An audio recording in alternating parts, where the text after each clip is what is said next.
And I would say even before you get to that point, maybe figure out if your insurance is paying actual cash value versus replacement cost. 100%. I actually had a conversation with a guy just yesterday, and his insurance agent told him he was at replacement cost, and I then showed him his document that said actual cash value.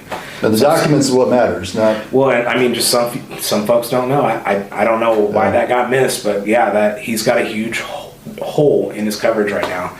$20,000 roof. I don't know what it's covered at, but it's not covered for 20. And is that, if somebody just wants to check in with you and see what their insurance is telling them, or, I mean, can you absolutely look at what they got? And that is actually something I pride myself on.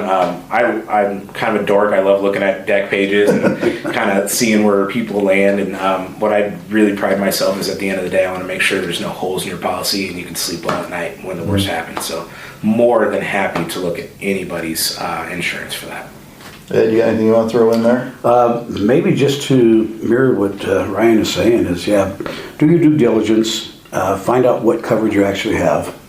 Don't just sign a contract with anybody until you know what your coverage is. Call 2 or 3 different, roofing companies, and just because they're going to come in and say, we can hide your deductible somewhere, you can't do that. Right. Okay. Just, again, do your due diligence, know what your coverage is, and do your homework on the roofing company. Okay. Amen. Yeah. So hopefully you learned something today. Hopefully you go out and just double check your coverage on your roof.